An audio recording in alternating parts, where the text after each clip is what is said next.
How are you? I'm great. How are you? Good, thank you. Thank you so much for joining me for Simone 7. Thank you for having me. I'm so excited. I actually haven't done a live Instagram workout yet, so you're my first. Yay! I love that. Yeah. We met, was it maybe 2 years ago, at the Nastia's her summit with the Grandeur, Yes. I think it was, yeah, in Boston. So it's lovely to see you. It's good to see you too. And you know, before I met you, I already followed you. I knew all about you, and I'm just so excited that we're connected now. Yeah. Thank you. Thank you. So I'm going to ask you 7 questions and we're going to do a little 7-minute workout.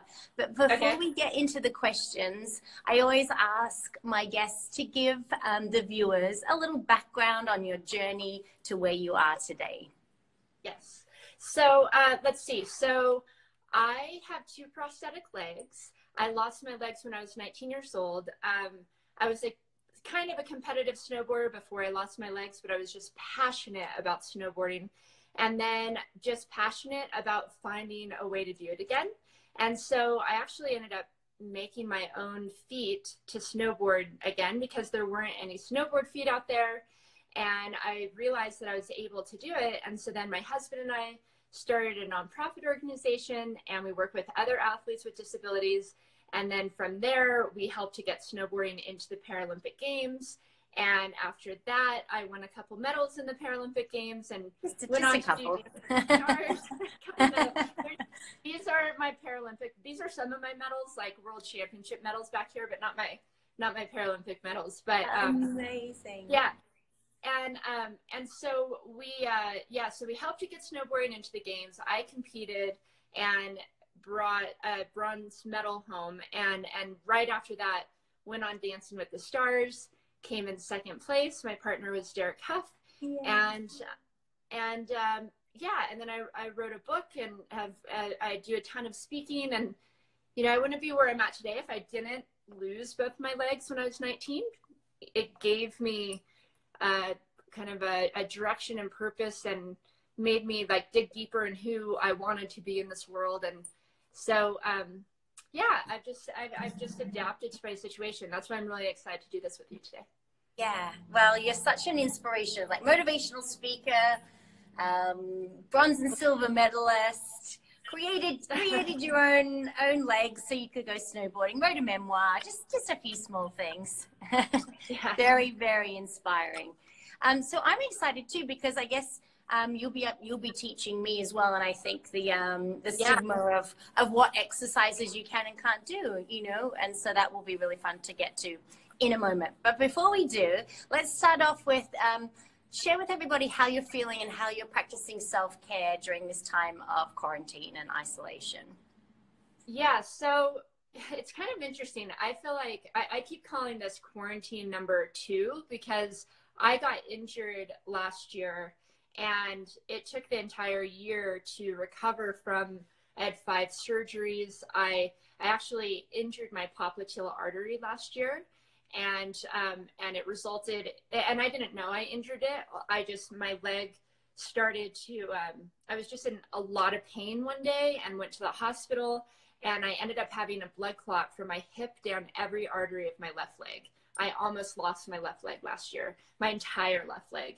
And we think it was my prosthetic that was pushing in behind my knee, pushing into the artery, damaging it. And we had no idea that was actually happening. So that was an emergency. I had 5 back-to-back surgeries and the hyperbaric oxygen chamber, and did that for like maybe 2 months, just fighting to save my leg. And so I was kind of at home last year anyways for the year, just trying to recover. But what's kind of interesting is going into this quarantine, I had just started walking again. And this quarantine, I feel a lot more free because I'm not so focused on my leg. I'm focused on, you know, rebuilding myself. So I work out every day. I've got a total gym. And so even though I'm not walking right now fully, like I'm not doing stand-up workouts, I'm working out on my total gym, which is at an incline, which is great. And so I'm able to do squats and really build my legs without putting 100% body weight on my legs. Wow. And yeah, and then I'm just, you know, I'm spending time with my family. I'm productive. I'm working on all types of different projects. And I've got a book course that's launching today, which is based around my book. It's a course that goes deeper into the lessons of my book. And so for me, I think self-care for me is not just taking time for myself, but to be honest, it's being productive, because I feel my best when I'm productive. Yeah. I think that's A-type personalities, isn't it? Like we like to achieve. Yeah. So what have you discovered about yourself then in this time of stillness? One, that you like to be productive. Is there anything else? Mm-hmm. You know, I've discovered a lot. I mean, for one, like, I realize my brain goes all the time. It goes all the time. I'm always thinking of new projects. I'm always trying to figure things out. You know, when I go back to when I lost my legs and I wanted to snowboard again, I did everything I could to figure out a way to do that, to figure out how to make the legs to do that. And then, you know, we wanted to get snowboarding in the Paralympics, and I put all my energy into that, to figuring it out. When I did Dancing with the Stars, I got laser focused. It's like it takes all my focus to figure out the problem, and I don't stop until I've figured it out. And I realized that's just how my brain works. And so I feel like even right now I'm working on, so normally as a motivational speaker, I'd be speaking on stages across the world to, you know, hundreds or thousands of people at a time. Well, that stopped the minute this quarantine happened. I don't know when live events are coming back again. And so it's really made me pivot and try to figure out a way, you know, the way I can continue to make impact and share my voice and share my stories and, you know, help to support other people through their challenges. And so it's like I've set my brain on this path of being hyper focused on figuring out a way to continue to add value and touch the people out there who are going through challenges themselves. And so it's interesting. I'm launching a podcast, and I did a big live event with Bethany Hamilton and Lewis Howes and Jim Quick yesterday. And so but what I've learned about myself is, like, my brain will go. So I might as well put it on a task that's going to be beneficial, you know, and instead of just sitting there thinking all the time about what I could be doing, what I should be doing, like, just, our brains are computers. So just, you know, what do you want to input and put it on this path to figure out a way to make that happen. So that's, yeah, I think I've just kind of learned about myself and how I work best. Yeah.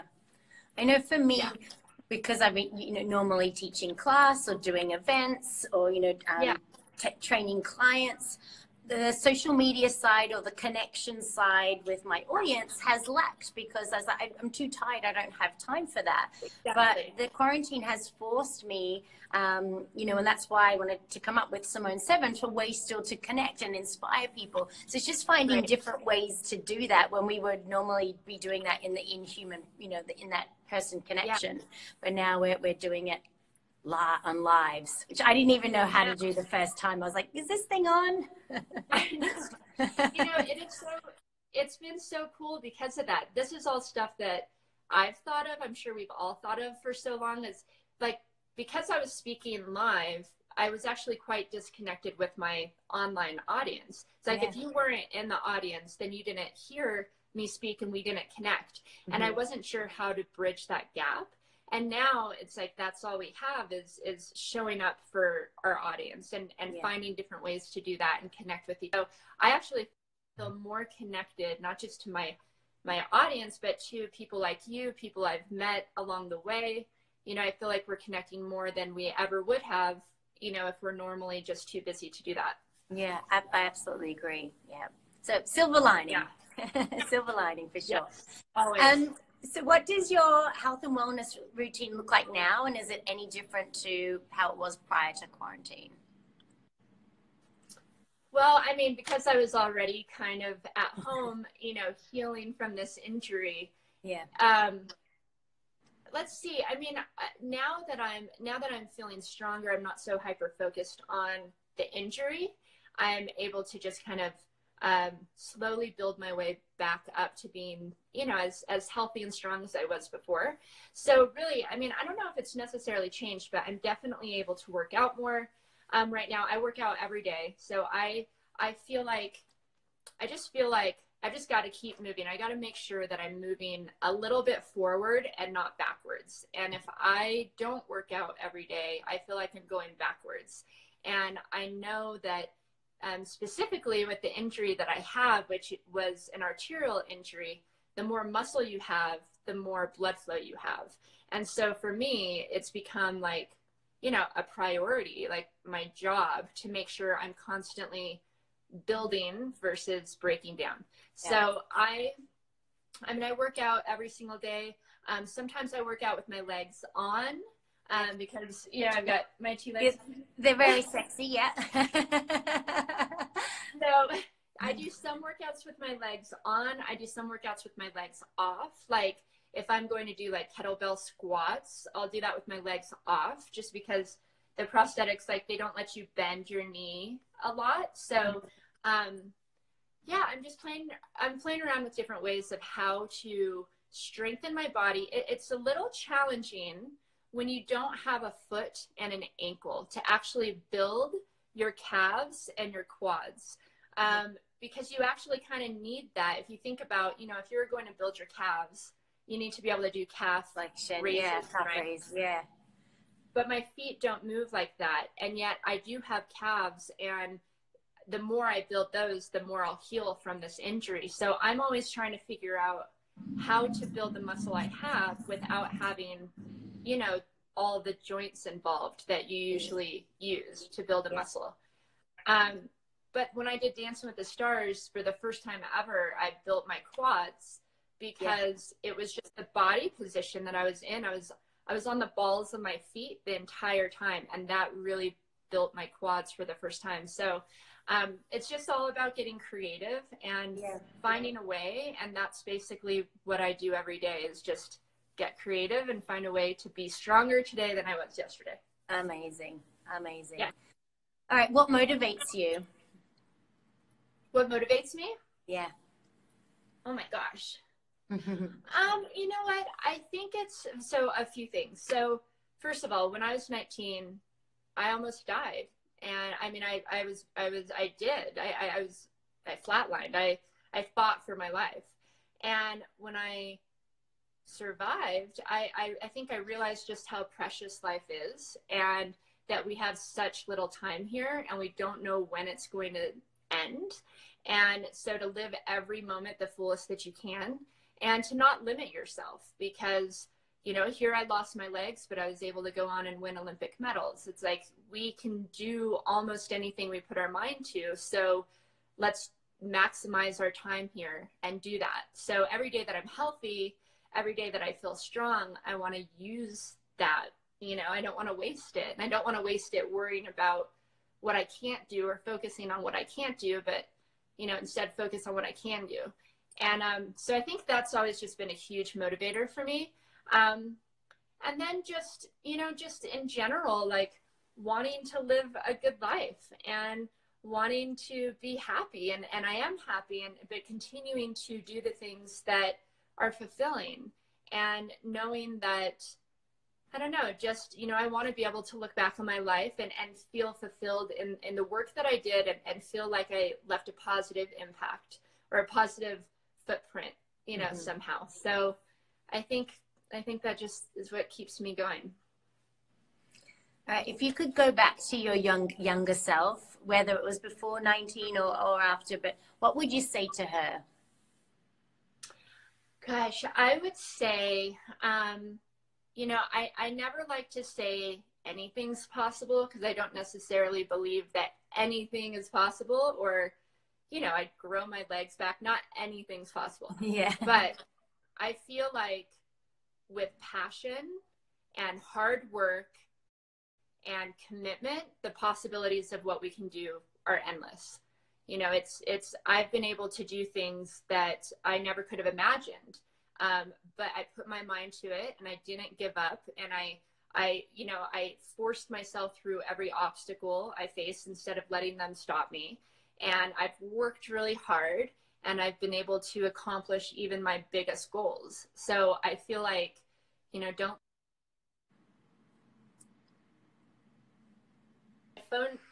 my phone, that's so weird. I put my phone on silent and it's do not disturb or yeah. So I lost the last little bit that you said, which I think was going to be gold. So you said don't. I was just saying that, that I've had a lot of limitations, but I've been able to use those to my advantage. And so that's what I would probably tell my 20-year-old or 15-year-old self is to, look at your challenges really as opportunities to learn more about yourself and to be able to go further than you ever knew you could go. So don't let those limits actually stop you. Like, what's the gift and the challenges you're being presented with? And really look at it in that perspective and you'll find them. And yeah, I think a lot of hard work and passion for what you do, you find a way to get creative and figure it out. So amazing. So obviously you've had a huge amount of success in your life, but what does success look like to you? What does it feel like to you?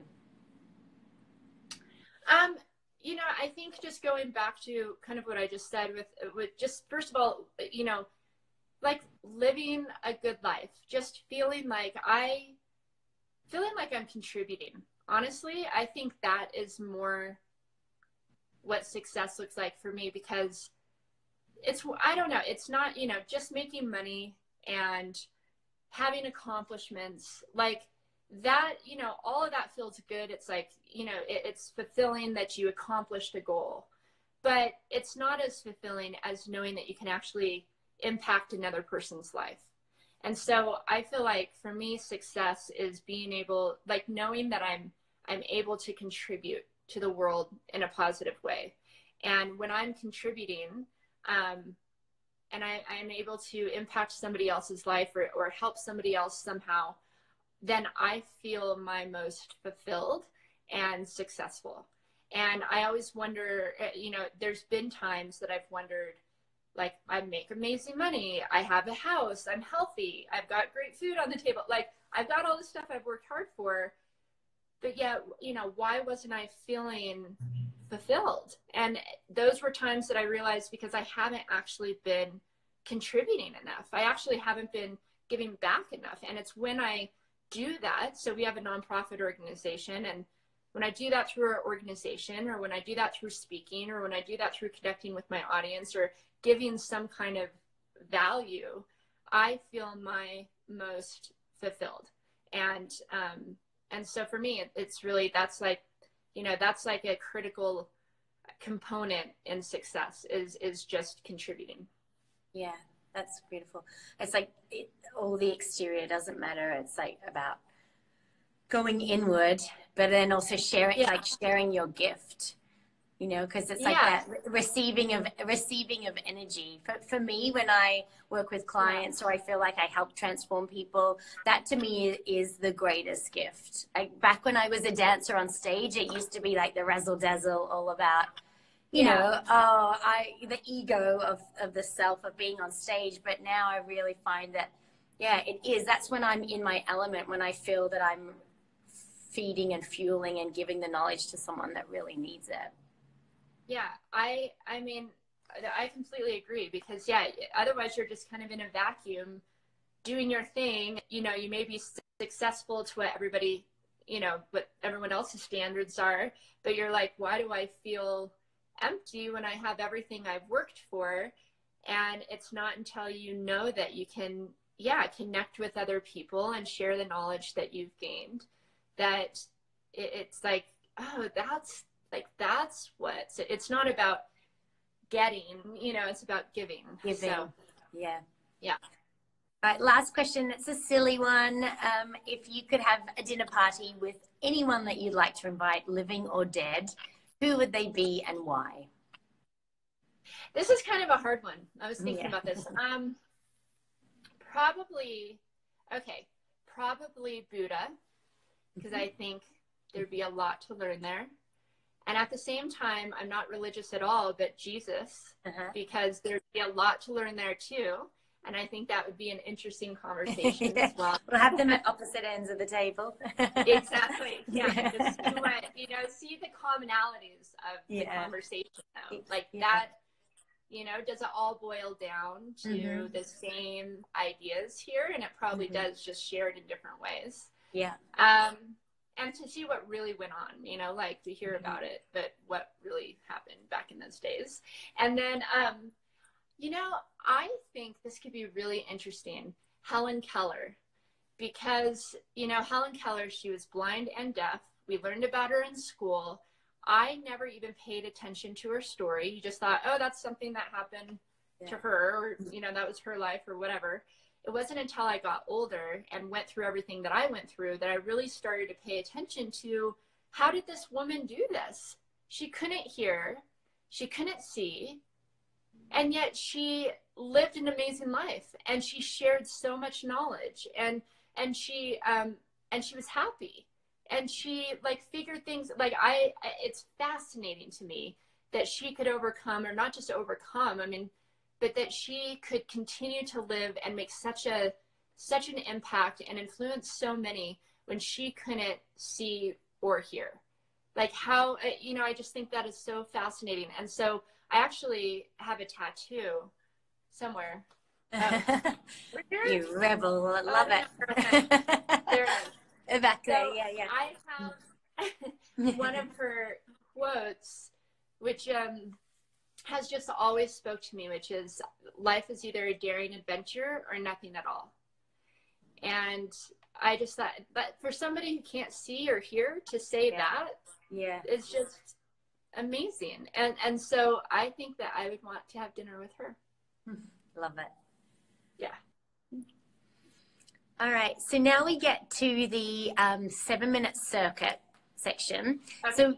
So you and I haven't trained together before. So I want to take a little bit of your lead. I'm going to recommend some exercises, but I also want to see where your comfort level is. And you're going to teach me some things, I think, today. So, so we might go a little bit off our 7-minute circuit.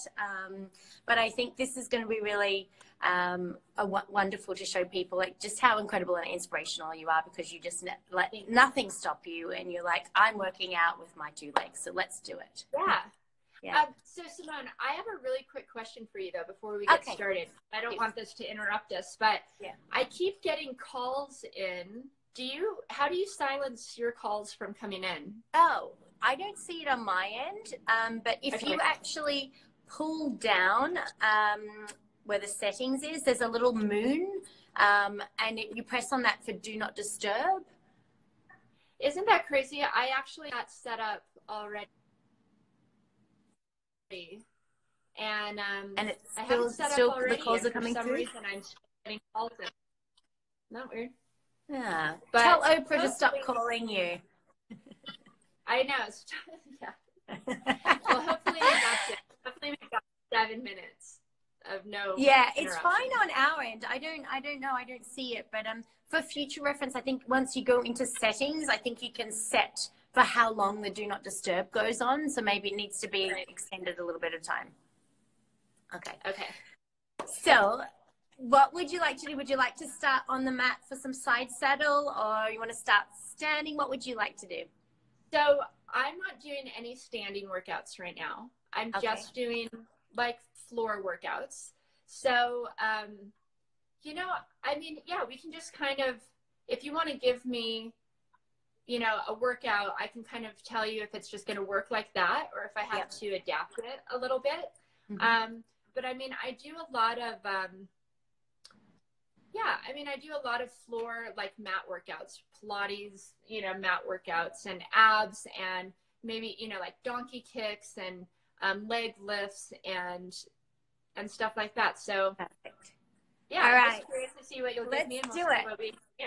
All right. I might have to set the camera up just so that you can see me, but I'm going to come down to my mat there as well. Yeah. So Can you show everyone your gorgeous legs? Didn't you have, when I think I met you, didn't you have some fabulous boots or something? No, but I had heels on. I was probably in like 4-inch heels. That's right. I was like, how are you doing that? I can't wear heels. All right, let's get our mat out. Okay. So Can you see me okay? Yeah, I'm going to move my mat back here just a little bit. Okay. Okay.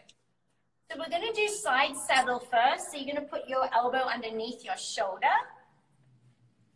And you're going to extend the top leg. So we're going to be working your abductors and your glute med and glute max. And just going to do little leg lifts. Up and down, yes. We're going to start the timer and we're going to do 60 seconds on each side. Ooh.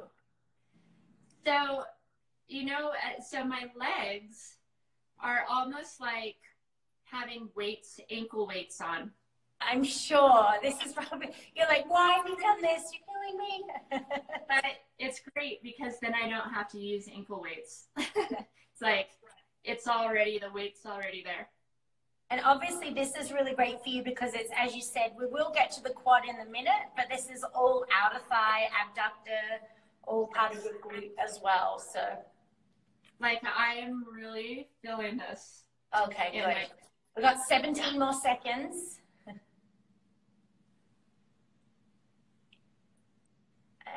And, ooh. Are you feeling this as much as I'm feeling this, yes. Always I start this and then I was like, what was I thinking? Good, take a little rest. Take a little rest. We have to flip over to the other side, but before we do that, what's your range of motion like if we did like a clamshell? So I can do a clamshell. I probably, with my legs on, I can't bend much more than this. Yeah. With my legs off, I can bend more. But if we just have to bend like this, good.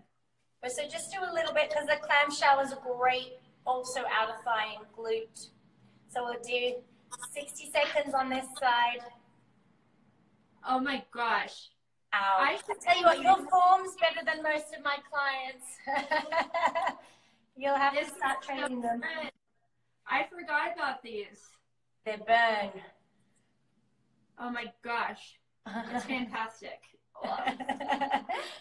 23 more seconds.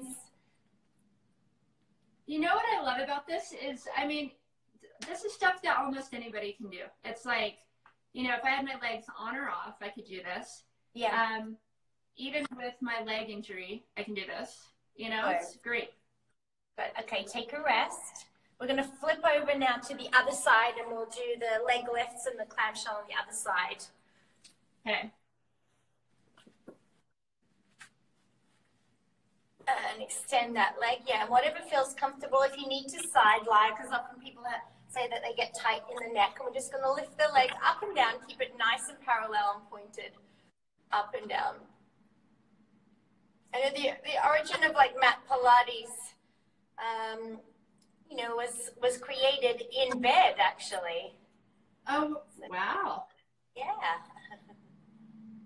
I mean, it's so cool because it's not like you don't need any extra weight. You need just your body weight. Just your own body weight. That's the thing I've been trying to share with everybody is that, you know, at this time in quarantine, we could sit on the couch and eat pizza and ice cream, or we could actually carve out some time for ourselves. We can eat that too. We can do that too. But to do a little workout. I did pizza and ice cream last night, actually. That's okay. You had a big live event. You're allowed. It's a little reward. Yeah. So take a little rest and bring both legs together. Okay, little clamshell just at your up and down. Woo. Good, excellent work. Yeah, this is good. I mean, it's really just about like how to target certain muscle groups. Exactly. Right. And you always just want to make sure that you work them to fatigue. So the idea of like this 7-minute circuit is that, you know, right now we're only doing 60 seconds of each exercise, but you could repeat this circuit, you know, up to 7 times. Ooh, I'm feeling this too. So 16 more seconds.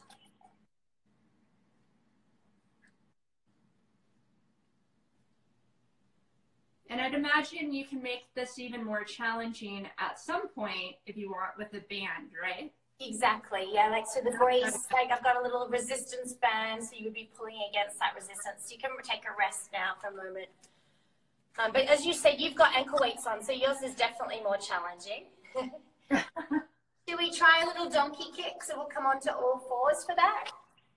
Yeah, and so let me see, I may want to take my legs up. Actually, no, I'm good like this. I'm good like this. It's okay? Yeah. Right, we can do the donkey kick, or we can do the Jane Fonda lift. Oh. Yeah, that looks beautiful on you. Let's do that. Let's do that. Yeah. Yeah, that felt good. Here, let me scoot back a little bit. So this is working your posterior chain, so obviously your hamstring and glute. And so you're gonna do. Let's start the timer, and we're gonna flex and we're gonna lift up and down. Does that feel okay? Yes, it's good. So firing that glute and hamstring. So you're staying pretty up high, like I'm just working in the contraction. So often people do this exercise wrong and they fling the leg up and it's all about the back. So this is just really small. My brain is telling my butt, squeeze and contract, and that will lift my leg. Good. Really important for you two to have strong glute and hamstring. So this is a great exercise for everybody. You okay? We've got 12 more seconds on this side. I'm good. Okay.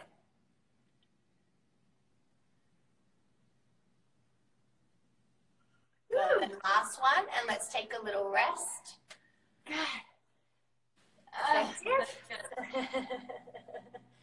It's like I work out every day, and it's still challenging.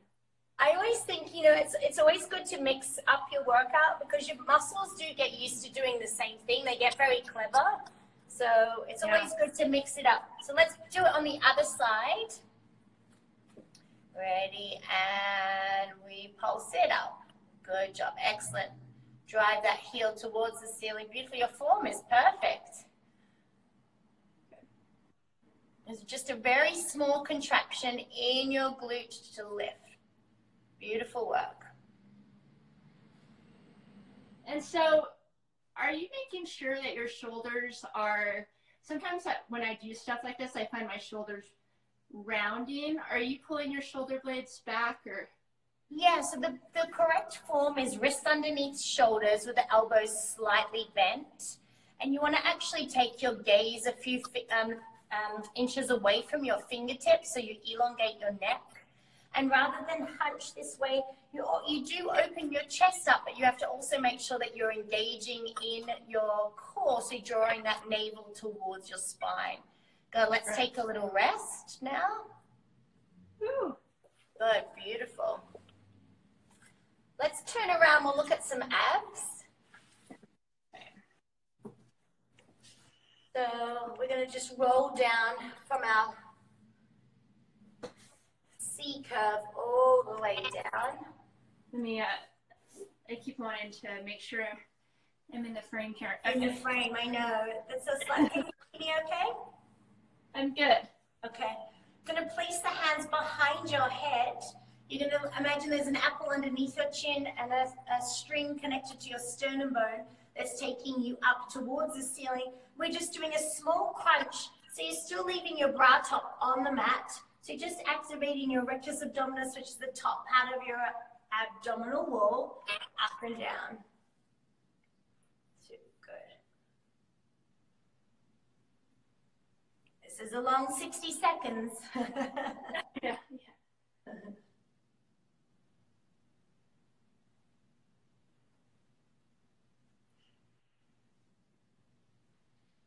Good, 38 more seconds. Try and open up those elbows, relax that neck. So we're just working in the top part of your abs. Oh yeah, it is. That made a big difference actually, relaxing my neck. Yeah, your head wants to be heavy in your hands because otherwise there's a lot of strain here. People complain, oh, I get strain in my neck when I do ab crunches. So you need to think about your head being really heavy in your hands and an apple underneath the chin. Good. 5 more seconds. That's good. And last one. Good. Take a little rest. Excellent work. Now come up to your elbows. I want to try and do some quad lifts, but you tell me if this is okay to try and lift here. So are you? So I've got, I'm just doing a little quad lift up and down. Yeah. Is your foot twisted to the side? Your no, toes are so my foot is perfectly flexed and parallel, and I'm just lifting up to my knee, just to knee level. So I'm really trying to elongate that quad. Beautiful. And while you're there, scoop that belly under so that you're drawing that navel to spine. Excellent work. Ooh. That's good. That? Oh, yes. Good. Wow. So like sometimes the smaller movements are more powerful, yeah. Yeah.